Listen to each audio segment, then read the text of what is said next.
ഒരോണം കൂടി വരികയാണ്. 10 വർഷത്തിന് ശേഷം ആദ്യമായി വിലക്കയറ്റത്തിൽ വലയുന്ന ഒരോണക്കാലമാണ് മലയാളി അനുഭവിക്കുന്നത്. സപ്ലൈകോയിൽ സാധനങ്ങൾ ഉണ്ട് എന്ന് എല്ലാ ന്യൂസ് ചാനലുകളും ബ്രേക്കിംഗ് വാർത്ത കൊടുത്ത, അല്ലെങ്കിൽ സപ്ലൈകോയിൽ സാധനങ്ങൾ എത്തി, സപ്ലൈകോ സ്റ്റോറുകൾ കാലിയല്ല എന്നൊക്കെ എല്ലാവരും പറഞ്ഞ ഒരു ഓണം കഴിഞ്ഞ കൊല്ലം ഉണ്ടായിരുന്നു. ആ മുളക് പൊടിയിൽ ചെങ്കൽപ്പൊടി ചേർത്തിട്ട് ഞാൻ വന്നിട്ട് മതിട്ടോ. കുറെ എണ്ണ ഉണ്ട്, ഒരു വിവരവും ഇല്ല. അരി ചേർത്തന്നെ പരിപ്പ് ചേർത്തു, പരിപ്പ് ചേർത്തന്നെ പഞ്ചാര ചേർത്തു, എന്നിട്ട് അവസാനം മായം ചേർത്തെന്നുള്ള ചീത്തപ്പേര് നമുക്ക്. സപ്ലൈകോഡ് ഔട്ട്ലെറ്റുകളിൽ സാധനം ഉള്ളതിന്റെ എല്ലാ കണക്കുകളും എനിക്കറിയാം. അതെ, ഞാൻ ഈ ലോകത്താണല്ലോ ജീവിക്കുന്നത്. മുളകില്ല, പരിപ്പില്ല, എന്ത് ചോദിച്ചാലും ഇല്ല ഇല്ല ഇല്ല. എന്തെങ്കിലും ഒരു സാധനം ഉണ്ടെന്ന് നിന്റെ തിരുനാക്ക് വിളച്ചൊന്ന് പറയടാ. എന്നാ ഉണ്ട്.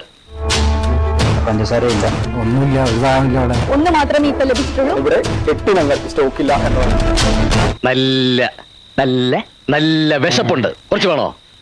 അത് ആവശ്യത്തിലധികം എന്റെ തന്നെ ഉണ്ട്. എന്നാ കുറച്ചുകൊണ്ട് ബാങ്ക് ഇട്, നമുക്ക് വിശപ്പില്ലാത്ത എല്ലാ പിന്തുണയും ഈ വകുപ്പിൽ ഉണ്ടാകും എന്ന് കൂടി ഉറപ്പു നൽകുകയാണ്. കഴിഞ്ഞ ഓണക്കാലങ്ങളിൽ തിരുവനന്തപുരത്ത് കിഴക്കേക്കോട്ടുള്ള ഈ സപ്ലൈകോയിൽ നമ്മൾ വരുമ്പോൾ തന്നെ ഇവിടെ പല റാക്കുകളും ഒഴിഞ്ഞു കിടക്കുകയായിരുന്നു. 13 സബ്സിഡി സാധനങ്ങളും ഇല്ലാത്ത സാമ്പത്തിക പ്രതിസന്ധി. ഈ ഓണക്കാലത്ത് റാക്കുകളെല്ലാം നിറഞ്ഞിട്ടുണ്ട്, ആവശ്യമായ സബ്സിഡി സാധനങ്ങളെല്ലാം തന്നെ ഉണ്ട്. അപ്പോൾ സർക്കാരിന്റെ പിന്തുണ സപ്ലൈകോയ്ക്കുണ്ട്. ഇനി സപ്ലൈകോയിൽ വിലക്കയറ്റമുണ്ടോ കഴിഞ്ഞ ഓണക്കാലവുമായി ഒന്ന് താരതമ്യം ചെയ്ത് നോക്കാം. ഏരിക്കും, കുറുവായിരിക്കും, മട്ടയരിക്കും, പച്ചരിക്കും ഇതിനൊന്നും തന്നെ വിലയിൽ വർധന സപ്ലൈകോയിൽ വന്നിട്ടില്ല. അരിയുടെ വില പെട്ടെന്ന് കൂടിയാൽ ഈ കൃത്രിമമായി അരിയുമായി ബന്ധപ്പെട്ട നിത്യോപയോഗ സാധനങ്ങളുടെ വില കൂടി മാർക്കറ്റിൽ വർദ്ധിക്കും. ഈശ്വര, ഇനി എന്ത് ചെയ്യും? ആലോചിച്ചിട്ട് എത്തും പിടിയും കിട്ടത്തില്ല. സപ്ലൈകോയിൽ സബ്സിഡി പലവ്യഞ്ജനങ്ങളുടെ വില കൂടിയോ? പയറിന് കഴിഞ്ഞ ഓണക്കാലത്ത് 90 രൂപയായിരുന്നു 1 കിലോയുടെ വില. ഇപ്പോൾ അത് 85 രൂപയായി, 5 രൂപ കുറഞ്ഞിട്ടുണ്ട്. ഉഴുന്നിന് കഴിഞ്ഞ ഓണക്കാലത്ത് 90 രൂപയായിരുന്നു 1 കിലോ വില. ഇപ്പോൾ അത് 87 രൂപയായി, അതായത് 3 രൂപയുടെ കുറവുണ്ടായി. കറുത്ത ഈശ്വര, ആലോചിച്ചിട്ട് എത്തും പിടിയും കിട്ടുന്നില്ല. അത് തന്നെയല്ലേ ഞാനിപ്പോ പറഞ്ഞത്. നീ പറഞ്ഞു എന്ന് പറഞ്ഞാൽ എനിക്ക് രണ്ടാമത് പറഞ്ഞൂടെ?